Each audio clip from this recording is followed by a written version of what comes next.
Hello nerds. If people are watching this, I'm William Howard, and I have decided that in this time of pandemic, I am going to read from the Decameron. I do not know nearly enough about its history at the moment, so probably if I do get into this and record all of these, I will later come back and record some context notes.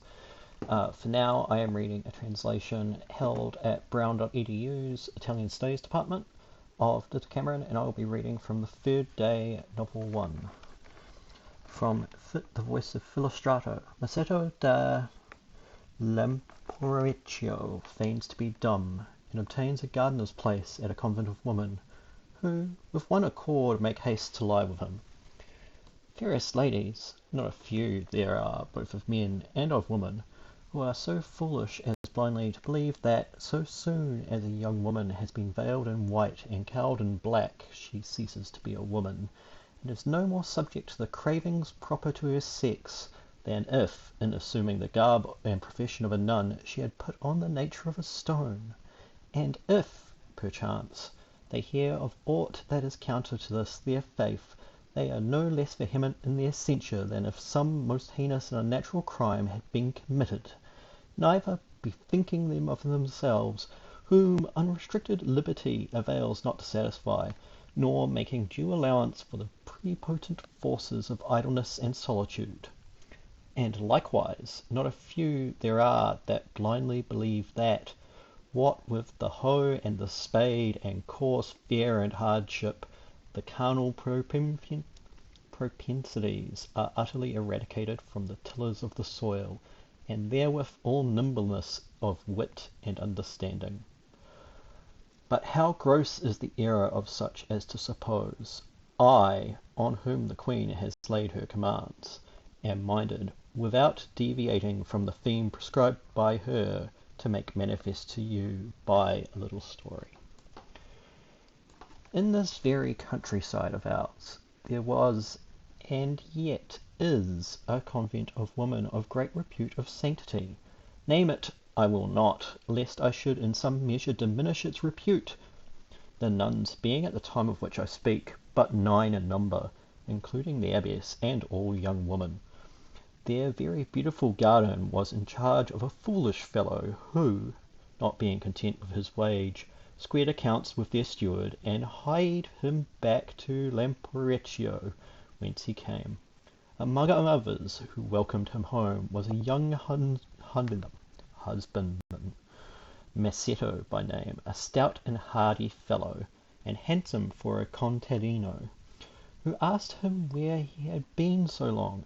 Nuto, as our good friend was called, told him. Masetto then asked how he had been employed at the convent, and Nuto answered, I kept their large and beautiful garden in good trim, and, besides, I sometimes went to the wood to fetch the faggots.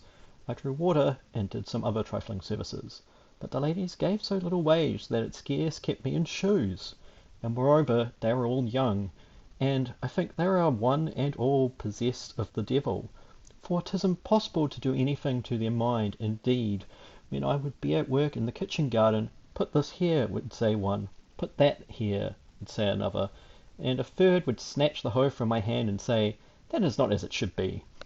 And so they would worry me until I would give up working and go out of the garden, so that, what with this thing and that, I was minded to stay there no more, and so I am come hither.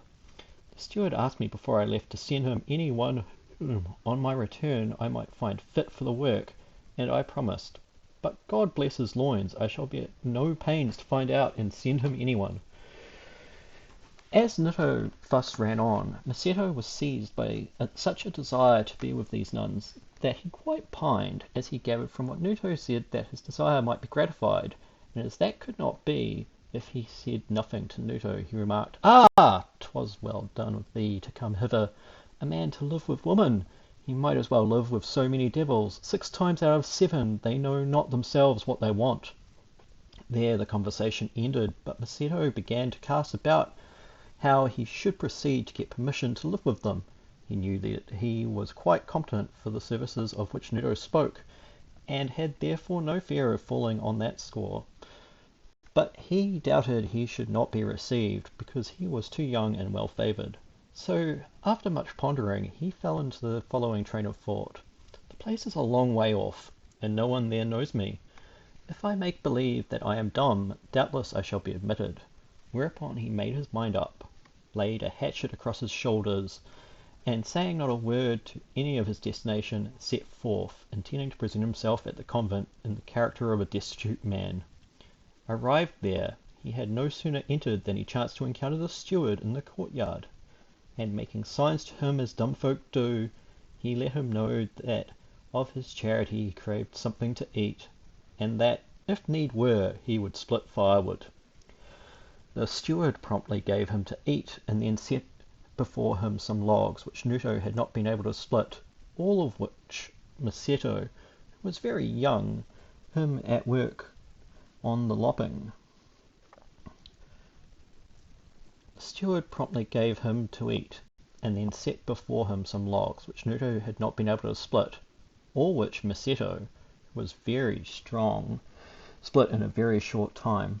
The steward, having occasion to go to the wood, took him with him, and there set him at work on the lopping, which done he placed the ass in front of him, and by signs made him understand that he was to take the loppings back to the convent.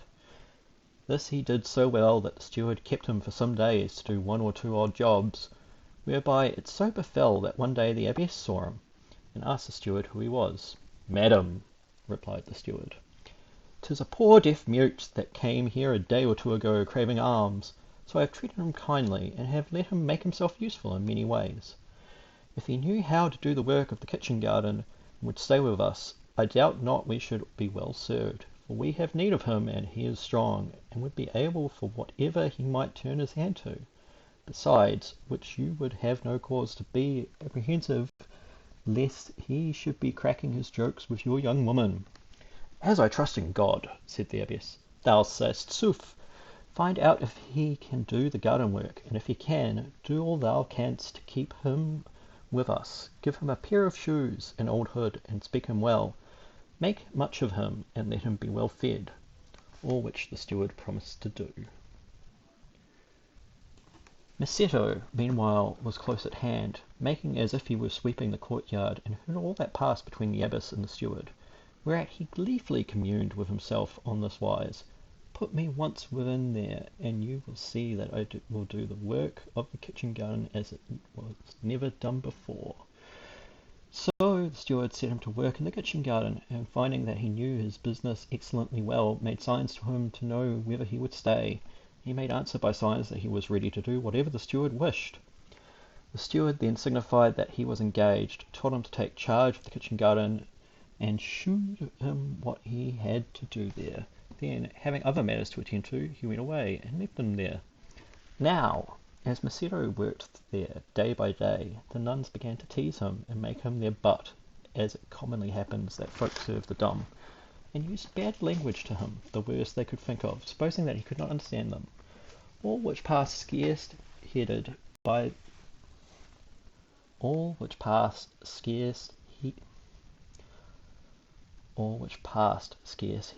the abbess, who perhaps deemed him as destitute of virility as of speech.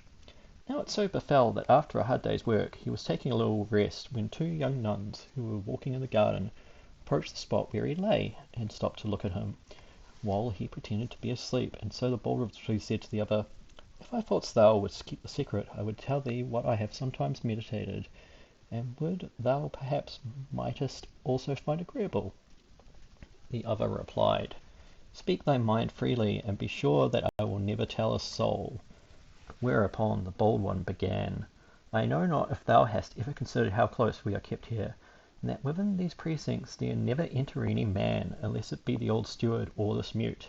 And I have often heard from ladies that have come hither that all the other sweets that the world has to offer signify not a jot in comparison of the pleasure that with this mute, no other man being available, nor indeed could one find any man in the whole world so neat. Therefore, seeing that he could not blab if he would, thou seest that he is but a dull clownish lad, whose size has increased all our proportion since, therefore I would fain what thou hast to say to it. Alas, said the other, what is it thou sayest? Knowest thou not that we have vowed our virginity to God? Oh, rejoined the first, think how many vows are made to him all day long, never a one performed, and so for our vow let him find another or others to perform it. But, said her companion, suppose we conceived, how then? Nay, but, protested the first, thou goest about to imagine evil before it befalls thee. Time enough to think of that when it comes to pass. There will be 1,000 ways to prevent its ever being known, so only we do not publish it ourselves. Thus reassured, the other was now the more eager of the two to test the quality of the male human animal. Well then, she said, how shall we go about it? And was answered, thus seest that 'tis past none. I make no doubt but all the sisters are asleep except ourselves. Search we through the kitchen garden to see if there be any there, and if there be none, we have but to take him by the hand and lead him hither to the hut where he takes shelter from the rain. And then one shall mount guard while the other has him with her inside. He is such a simpleton, he will do just whatever we bid him. No word of this conversation escaped Masetto, who, being disposed to obey, hoped for nothing so much as that one of them should take him by the hand. They, meanwhile, looked carefully all about them, and satisfied themselves that they were secure from observation. Then she that had broached the subject came close up to Masetto and shook him, whereupon he started to his feet. So she took him by the hand with a blandishing air, to which he replied with some clownish grins, and then she led him into the hut, where he needed no pressing to do what she so desired of him. Which done, she changed places with the other as loyal comradeship required, and Masetto, still keeping up the pretence of simplicity, did their pleasure. Wherefore, before they left, each must needs make another essay of the mute's powers of riding, and afterwards, talking the matter over many times, they agreed that it was in truth not less, but even more delightful than they had been given to understand. And so, as they found convenient opportunity, they continued to go and disport themselves with the mute. Now it so chanced that one of their gossips, looking out of the window of her cell, saw what they did and imparted it to 2 others. The 3 held counsel together whether they should not denounce the offenders to the abbess, but soon changed their mind and came to an understanding with them, whereby they became partners in Masetto. And in course of time, by diverse chances, the remaining 3 nuns also entered the partnership. Last of all, the abbess, still witting naught of these doings, happened one very hot day, as she walked by herself through the garden, to find Masetto, who now rode so much by night that he could stand very little fatigue by day, stretched at full length asleep under the shade of an almond tree, person quite exposed in front by reason that the wind had disarranged his clothes, which the lady observing, and knowing that she was alone, fell a prey to the same appetites to which her nuns had yielded. She aroused Masetto and took him with her to her chamber, where for some days, though the nuns loudly complained that the gardener no longer came to work in the kitchen garden, she kept him, tasting and retasting the sweetness of that indulgence which she was wont to be the first to censure in others. And when at last she had sent him back from her chamber to his room, she must needs send for him again and again, and made such exorbitant demands upon him, that Masetto, not being able to satisfy so many women, bethought him that his part of mute, should he persist in it, might entail disastrous consequences. So one night, when he was with the abbess, he cut the tongue string, and thus broke silence. Madam, I have understood that a cock may well serve 10 hens, but that 10 men are sorely tasked to satisfy a single woman, and here I am expected to serve 9, a burden quite beyond my power to bear. Nay, by what I have already undergone, I am now so reduced that my strength is quite spent. Wherefore either bid me Godspeed, or find some means to make matters tolerable. Wonderstruck to hear the supposed mute thus speak, the lady exclaimed, What means this? I took thee to be dumb. And in sooth, madam, so was I, said Masetto. Not indeed from my birth, but through an illness which took from me the power of speech. Only in this very night have I recovered, and so I praise God with all my heart.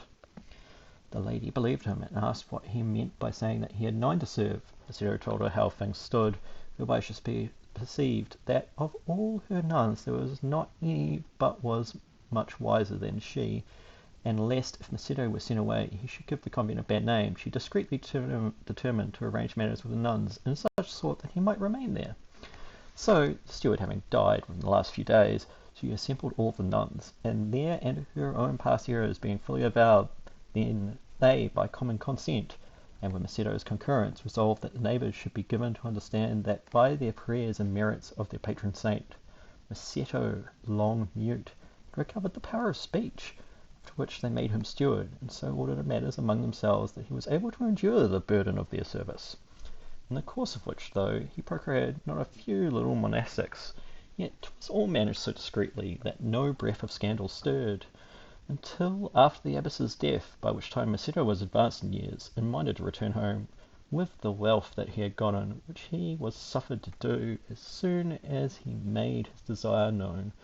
And so Macedo, who had left Lamperecchio with a hatchet on his shoulder, returned thither in his old age, rich and a father, having by the wisdom with which he employed his youth spared himself the pains and expense of rearing children, averring that such was the measure that Christ meted out to the man that set horns on his cap. So that was a lovely story from the Decameron, and I believe that I did enjoy reading that. So you will get to experience my blunders with words in future episodes. This has been William Howard, and if I actually do post this as a channel, like and subscribe. Peace.